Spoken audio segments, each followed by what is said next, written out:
I'm done, Ezra. I'm moving out. And by the way, the house? Already sold. Don't bother coming back. I was sitting in a rooftop cafe in downtown Austin when the call came through, waiting for my client, the city's zoning board director, to finalize a long-delayed urban redevelopment contract. The sun was just starting to dip behind the skyline, casting burnt orange shadows on the high-rises. I held a double espresso in one hand, my leather folio open in front of me, filled with decades of architectural blueprints, projections, and partnership notes. But in that moment, I couldn't hear anything except her voice. Marla. My wife of 11 years. Her tone wasn't sad.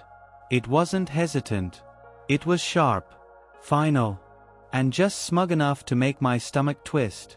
I'm sorry, I said slowly, setting the espresso down as my heartbeat surged.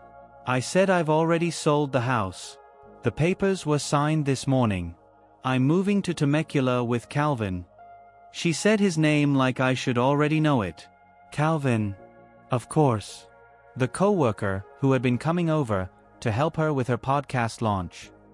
The one she insisted was just a friend from grad school, though I never remembered her mentioning him during any of those years in Syracuse.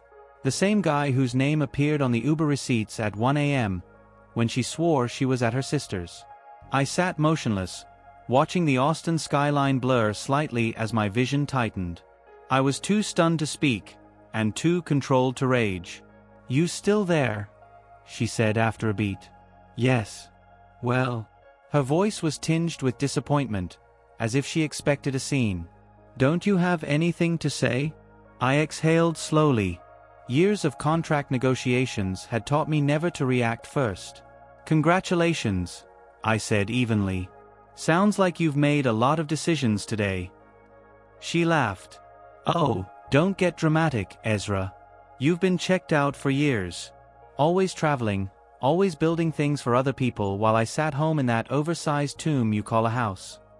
I could picture her now, probably standing in the entryway of our 1927 Tudor in the Elmwood district of Oakland, hardwood floors echoing under her boots, phone on speaker as she packed her things, feeling powerful. Marla had never liked Oakland. Said it was too old money, too slow. She wanted sunlight, wineries, Instagrammable cafes. She wanted Temecula. You'll be back in the Bay next week, she continued. By then, I'll be gone, the house will be empty, and you'll be locked out. Calvin and I already put down a deposit. It's a new build, lots of glass. You'd hate it. My thumb tapped silently against the espresso cup. You shouldn't have tried to handle everything on your own, Ezra. Maybe if you'd included me more. Click. She hung up. For a long moment, I stared at the phone like it was a stranger. The surrounding buzz of the cafe returned, soft and distant. I picked up my cup, took a calm sip, and looked out at the skyline of a city I'd helped shape over the past 15 years. Marla thought I'd be helpless. Homeless. Defeated. She didn't know what I'd already done. She didn't know who she was dealing with. 3 months before that call, Marla had asked me something strange. We were sitting on the back patio one evening, the one I'd personally designed and poured concrete for over 2 weekends. She brought out a bottle of rose and said casually, "Hey, my accountant says we should transfer the house into my name. For taxes. You'd still be on the mortgage, of course. But putting it in my name protects us if your firm ever gets sued." I paused. Marla was never the one to talk finance. She glazed over during our meetings with the CPA. She left the budgeting to me, willingly. And yet here she was, citing asset protection, like she'd just come from a CLE course. That's when I felt it, the shift. Not panic. Not fear. Curiosity. I've spent my life reading buildings, blueprints, city zoning plans, spotting inconsistencies before anyone else does. You don't spend 20 years designing structures that last generations without developing a gut instinct for what doesn't add up. And this didn't add up. Send me what he said, I told her that night. She smiled too quickly. It's just a general idea. Nothing formal yet. I nodded and kissed her on the cheek. 2 hours later, I texted my lawyer. Caleb Wexler was one of those attorneys you never saw in a courtroom but always wanted in your corner. Harvard Law. Former white-collar fraud prosecutor. Now based in Walnut Creek, dealing almost exclusively in high-asset divorce and real estate protection. We met for lunch at a quiet Thai place the next afternoon. I showed him Marla's suggestion. He didn't even look surprised. She's laying groundwork, he said, sipping his tea. House in her name. Mortgage in both. Next move? Sell or leverage the equity without your consent. If you're not on the deed, you have no legal control. But we bought the house together, I said. He gave me a look. You think you bought it together. But let's look at the title history, loan documents, and county filings. And if I were you, start documenting everything. That was when the gears shifted in me. I'd built a career on foresight, on knowing what a structure would look like 5 years before it existed. And now I was applying that same foresight to my marriage. I gave Caleb full access to every real estate document we had. He reviewed every refinance, every tax filing. I even gave him my private cloud access. If Marla was planning something, I wanted the legal scaffolding already built around me before she moved. Turns out, she'd been busy. Over the next month, Caleb found 3 things. 1. She'd attempted to contact a title company on her own. Claimed she needed information to update property documents for estate planning. 2. She had opened 2 P.O. boxes under her maiden name. One of them was used to receive documents from a private escrow firm in San Diego. 3. She tried, unsuccessfully, to push a transfer of ownership form through county records. A forged quitclaim deed. Blocked because Caleb had quietly filed a security alert on the property 2 weeks earlier. That's when I knew. Marla wasn't confused. She wasn't misled. She was planning to disappear with my house. But like any structure built on weak footing, her plan had a fault line. Me. The night before I left for the Austin trip, I updated Caleb. She's getting confident. Probably thinks I'm distracted. He smiled. That's when people make mistakes. I went back to packing, calm, cold, and more focused than I'd been in years.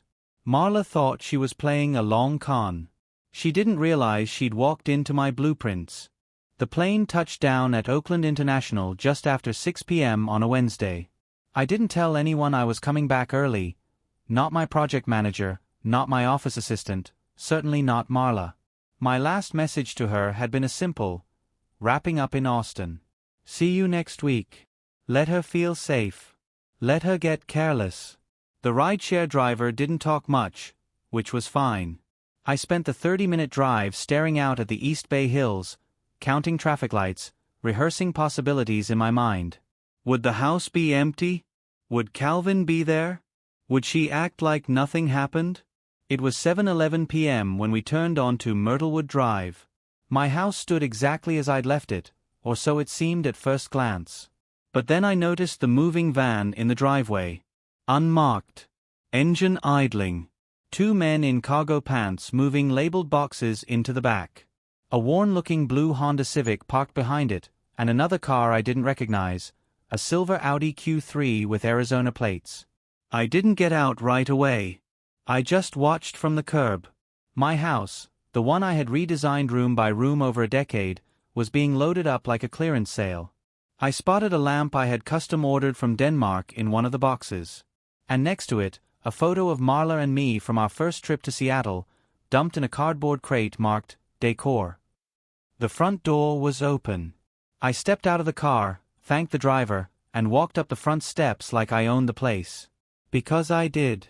Marla was in the living room, barefoot, wearing one of my old Columbia hoodies. She had her hair pulled back into a messy bun, and she was giving instructions to one of the movers like a foreman on a deadline. She turned and saw me, and for a brief second she froze. Then came the smirk. "Well, that was fast," she said. "Let me guess, Austin fell through?" I didn't answer. Just stepped inside, looked around. The place was half-gutted. Walls bare. Bookshelves empty. Rugs rolled up in the corner. And sitting smugly on my leather reading chair was a man I instantly knew had to be Calvin. Tan, smug, dressed like he thought brunch was a personality. His loafers were on the edge of the antique table I restored with my own hands 3 summers ago. He looked up from his phone and gave me the smile of someone who never expected consequences. "Ezra, right? Heard a lot about you, man." I looked at his outstretched hand. "Didn't take it." Marla stepped between us. "Don't be rude. This doesn't have to be messy." I turned to her. "You sold the house." She lifted her chin. "In escrow, yes. The paperwork's on the dining table. We close Friday." I walked over. There it was, a manila folder, carefully arranged next to a fountain pen. Like a scene out of a commercial for divorce lawyers. I opened it. The buyer's signatures were there. Her signature was there, twice. Mine. Forged. Sloppy, too. Didn't even get the angle of the Z right. I snapped the folder shut and looked up. Escrow's been frozen. Buyers were notified yesterday. The sale is invalid. Also, I took out my phone and showed her the latest message from Caleb. Fraud claim filed. Title lock confirmed. Local police notified of attempted real estate theft. Marla's face went pale. She turned to Calvin. "You said it would go through. You said we just needed his signature." Calvin was already standing. "I didn't know it wasn't clean. I thought you had power of attorney or something." "Get out," I said. They both looked at me. I said get out. "You've got 10 minutes before I call the cops." Marla opened her mouth, but nothing came out. Calvin, wisely, didn't argue. He was already grabbing his phone, muttering something about being set up.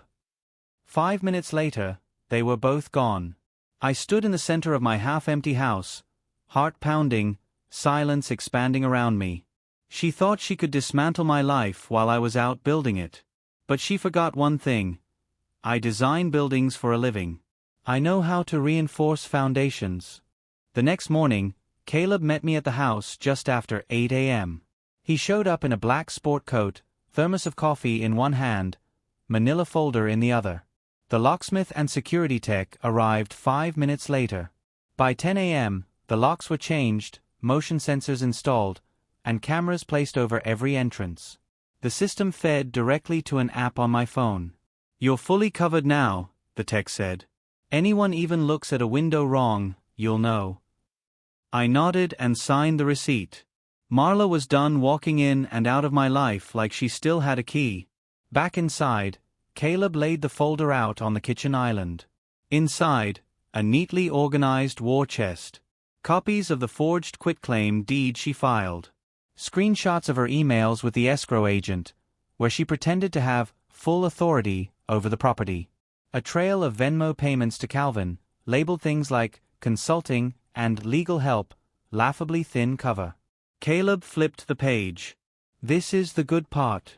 A set of credit card statements, opened under my name, mailed to one of her secret P.O. boxes. Hotel charges in Santa Barbara. Wine bars in Napa. A week-long booking at a spa in Sedona. 2 guests. "And this," he added, holding up a series of still photos, "is from the PI you hired." I stared. Photos of Marla with Calvin. Hand-holding. Kissing outside a restaurant in Livermore. Entering and leaving a hotel in Berkeley over a span of 3 weekends, while I was in Vancouver on a planning project. "Courts love this kind of documentation," Caleb said. "Establishes motive, timeline, premeditation. And the house. She tried to steal it. The law's very clear on that in California. Forgery plus intent to sell equals felony real estate fraud. If we file aggressively, she forfeits all property claims. No buyout. No equity." "And Calvin?" He smirked. "Accessory to fraud. He gets dragged into it too, especially with the money transfers." I leaned back, arms crossed. This wasn't just emotional betrayal anymore. This was a heist. "You sure you want to press charges?" Caleb asked. "We can use the threat to negotiate, or we can go nuclear. Your call. I looked around the house. Half empty, memories pulled off the walls like dry wallpaper. She didn't just cheat. She tried to erase me. We file, I said. Let her explain all this to a judge. Caleb nodded, then smiled faintly. You know, most guys fall apart at this point. You seem clear. I spent my whole life building things, Caleb, I said. You learn early. Sometimes demolition is the only way to start clean. That afternoon, the fraud claim went official. By 4 p.m., Marla had been served with divorce papers, delivered by a process server who caught her walking out of a boutique yoga studio in downtown Danville. She called me 3 times. I didn't answer. At 7:14 p.m., I got a text from an unknown number. You're seriously doing this? After everything we built? You'll regret it. I stared at the screen for a few seconds, then deleted the message without replying. She'd regret it. I'd rebuild. On my terms. By Friday morning, the wheels were turning faster than I expected. Caleb forwarded me an email from the district attorney's office. They'd officially opened a case file. The forged quitclaim deed, paired with the sale attempt and supporting documents, made it textbook fraud. They'd flagged both Marla and Calvin as persons of interest in a pending investigation for real estate theft. By noon, Marla's attorney, someone named Kendall Vega from a boutique firm in Sausalito, called Caleb trying to open a dialogue. Translation: she was panicking. That evening, I got a voicemail from Marla herself. Her voice was quieter this time, still proud, still defiant, but fraying at the edges. Ezra, listen. I didn't want it to go this way. I thought maybe you'd understand why I needed out. Why I deserved something for what I put into this life with you. But now you're making this ugly. You're trying to destroy me. I just want a fair split. No apology. No ownership. Just guilt-tripping and gaslighting with a calm delivery, her signature move. I didn't respond. I forwarded the message to Caleb, who added it to the file under manipulative attempt to reframe the narrative. She hadn't accepted what was happening yet. But Calvin had. That same night, Calvin called Caleb's office directly. No lawyer. No prep. Just raw, nervous desperation. He claimed he didn't know about the forgery. Said he thought the house was gifted to Marla by me. He asked, begged, really, if pressing charges was necessary. Caleb's paralegal sent me the transcript of the call. Look man, I didn't sign anything illegal. I was just helping her move on from a bad situation. I didn't mean to get in the middle of anything. He was the con. Turns out, Calvin had a record, not for fraud, but for bankruptcy and tax evasion. He bounced from woman to woman, project to project, always promising a bright future built on other people's credit scores. Sounded like Marla had picked a real winner.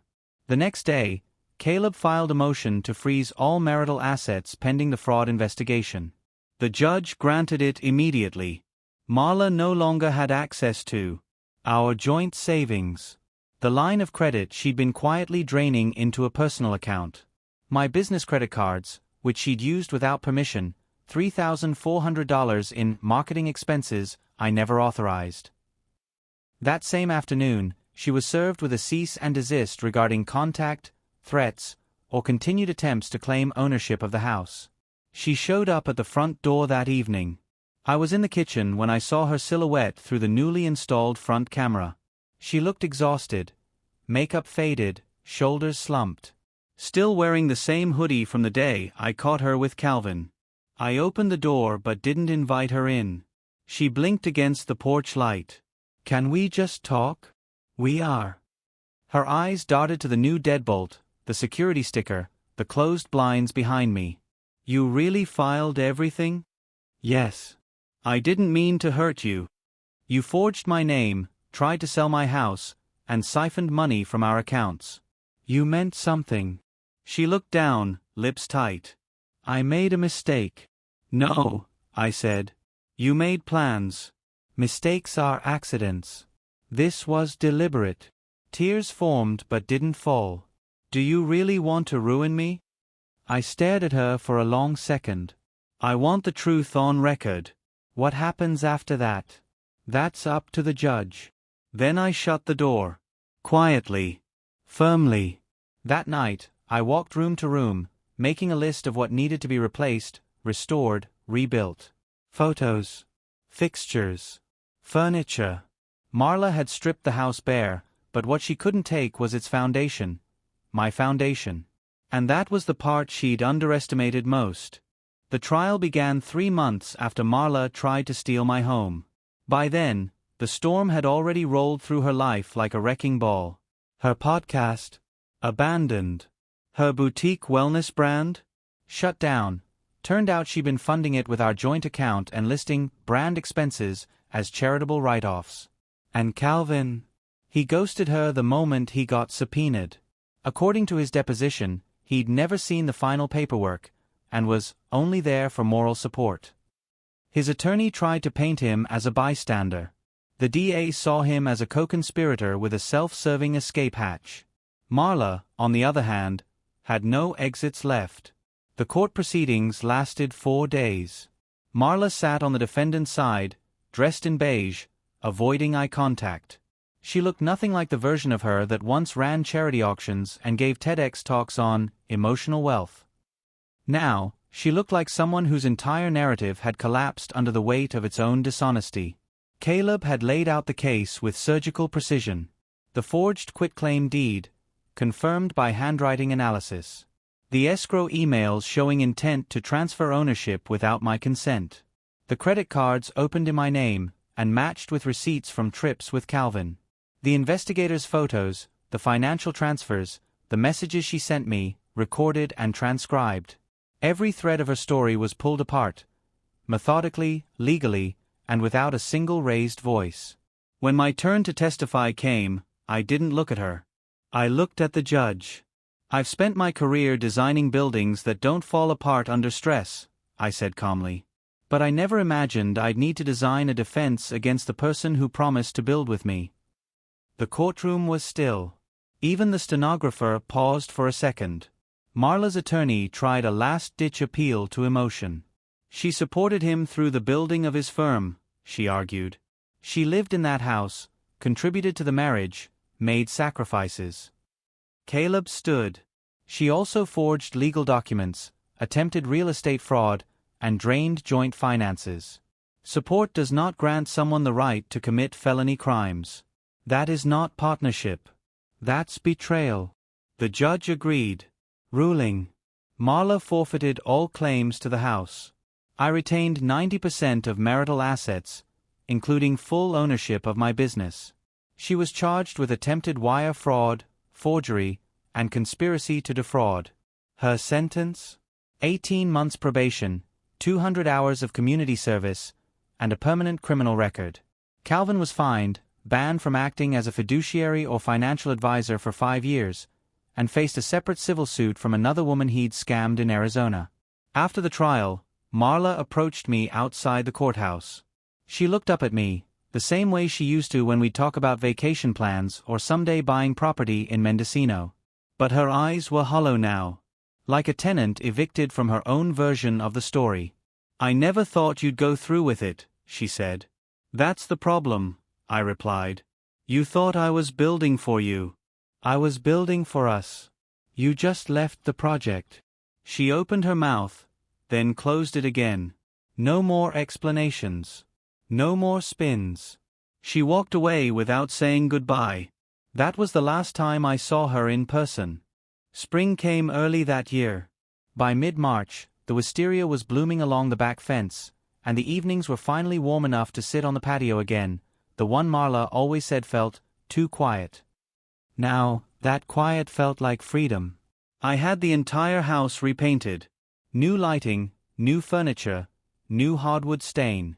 Not a full renovation, just enough to make it mine again. The echoes of her were gone. The shadows of betrayal cleared out like smoke after a controlled burn.